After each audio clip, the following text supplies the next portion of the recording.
Welcome back to the Blackletter Podcast. We set out to create an entertaining and exciting podcast about law and business. Blackletter, the name, comes from the Gothic typeset.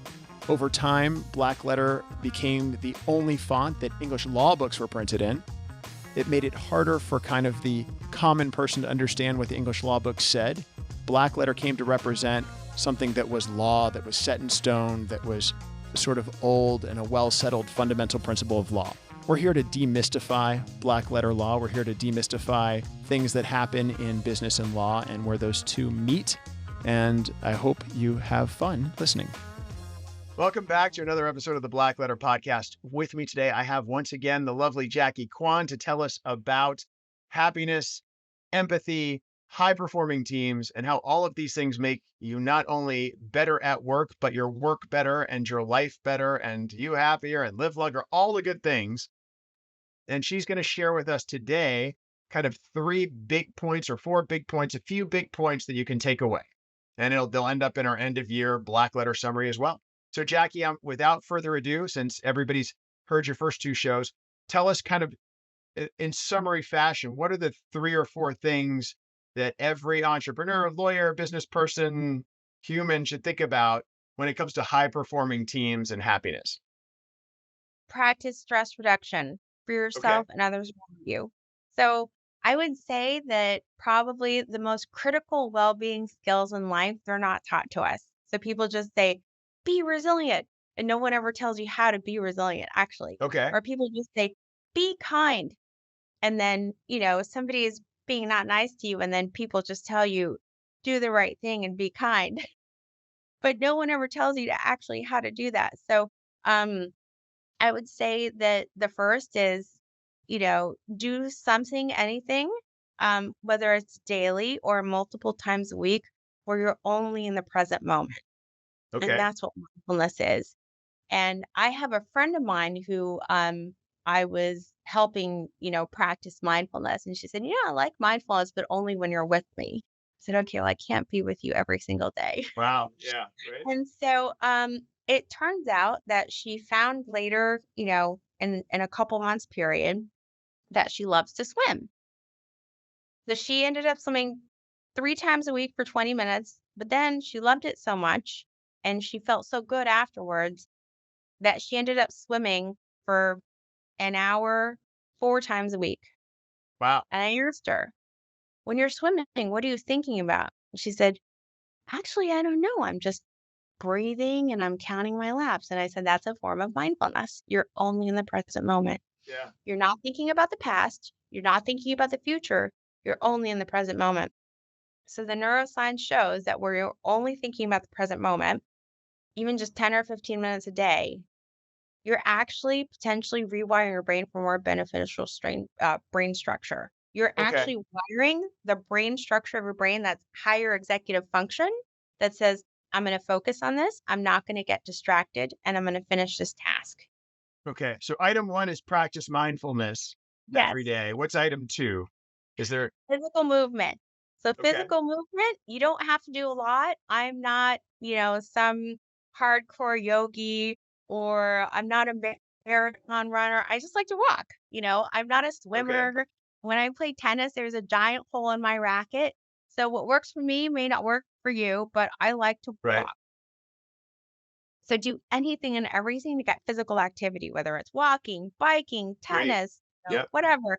So what you're doing, remember default mode network, the very specific brain regions in your brain that are going on and it's stress mode.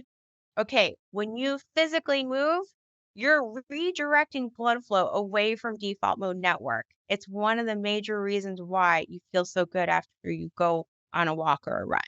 Okay. Great. So So physical movement. mindfulness, physical movement, and what's the capper? What's number 3? Friends. Be Okay. with friends. And it's not the number of friends you have, but it's the quality of the relationship. So Gotcha. being with friends, it's the single most important thing to human happiness. Whether, you have some people say, well, I don't like to mix business with pleasure. Okay, well, you have just your work friends and you have just your personal friends. But, the new happiness research shows there's no such thing as work-life balance. It's just Right. life. So, Yeah, it's kind of how it is, especially since COVID, right? Where work and yeah, life just mixed together like this. And I'll go out in town and I'll see like a whole bunch of people from work out together at a bar just because they want to be there, which makes me that's really happy to amazing. see that. I love seeing that. I'll tell you. I love the most when somebody leaves our firm and they cry. They cry because they found a job that maybe is paying more, it's somewhere they want to move. And then I don't know, I think we have 6 or 7 people that have come back to our firm.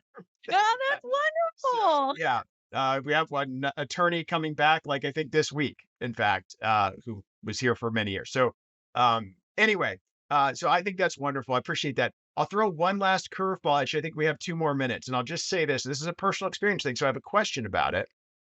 So I found that my personal resilience was amped up at its highest level. Like I got the most out of today, the most stressful thing I think that I ever did, which was officer candidate school in the Army.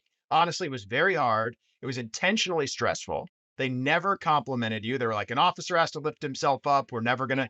It was very, but these days, everything else I do by comparison seems pretty unstressful. So I don't know. I know, and I know that flies in the face of everything you said, but by putting myself, I didn't put myself there. I guess the Army put me there, but I signed up for it. But the idea is putting yourself in a massively stressful situation. There are training and there's got to be some philosophy or some science behind that because I found it personally very effective for me. So can you speak to that? Because that kind of flies in the face a Yes, little bit of the idea of like yes. no stress environment or low stress environments, because a very stressful environment was very good for me. Not at the time. I wasn't like, yay, this is fun. I was like, this is terrible. But it was good. It was useful and it did, create something. I love that question. So life is stress. Life is pain and suffering. And this is a paradox of happiness. You cannot know what true happiness is without knowing what true pain and suffering is. Okay. It's not that you're avoiding stress. You're just learning how to reduce stress in your mind and Gotcha. in your body. So there's no way you're going to ever be able to avoid stressful situations. It's how you respond. So And stressful situations can be good. I mean, they for the depending on the inducing, person. Not yeah, everybody's gonna and like depending on the person. So, OCS. like the Navy SEALs, when they drop them in the middle of the forest for 4 days, that's a form of resilience training. It's a Right. form of resilience training. So, and the average human being will go through 4 crisis events in their life. And unfortunately, some people bounce back better, like you did, but some people never do.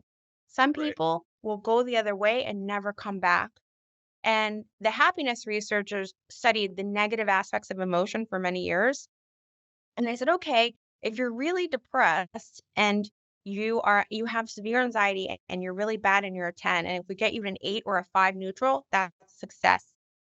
But what the happiness research showed is that they started studying and measuring happiness in happy people, and they found that resilience and happiness go hand in hand. So that's why it's a very interesting paradox. You cannot Okay. know true happiness without knowing true pain. And unfortunately, we will all experience deep pain and Right. suffering, and at least 4 times in our life. The average human being will experience 4 crisis events in their life. So that what you went through, Yeah. it's a form of resilience training. Yeah. And I mean, honestly, I appreciated it. It was very stressful. I didn't have any, there's no training in the Army, at least then, this is a long time ago, about mindfulness or about reducing situational stress. It was like, we're gonna stress you out and you've got to figure it out because this Yeah, is what you wanted to do. right. So I So thought that's it was probably like acquired resilience. So I yeah, guess now if you did it in some like, I don't know, if I could wave a magic wand and like the army could retrain all their soldiers, yeah, you would induce a stressful situation, but you would also arm the soldiers right, with right, with tools. skills of And mindfulness. Yeah. they arm you It's with just like tools like Japanese. Yeah. processes and strategy, but no talk of mindfulness or yeah. Anyway, I think it's a great idea. I think it's interesting. Maybe you should call the Department of Defense or you know see if you can get a contract with Well, them. there's a So, neuroscientist from Penn that trained mindfulness to Iraqi soldiers before they were deployed. And they or were to really, American soldiers deploying to Iraq. Yeah, no, that's great. Yeah, yeah, and it yeah, worked. apparently it helped them. Great. Okay. Well, Jackie, thank you for joining us on the show. So I understand we're out of time today, and you've got to hop on to yet another event where you're speaking. So thank you for taking your time today. And thank you, everybody, for listening to this episode of the Blackletter Podcast. Jackie Quan, we will put some links to her website and more information about her on the podcast, the links underneath the podcast. And we'll see you next time on the Blackletter Podcast. That's all for today's episode of Blackletter. Thanks again for listening. Join us next time when we talk about more Blackletter issues in creative ways. Make sure you subscribe to the podcast so you never miss an episode, and check out our website at blackletterstudios.com.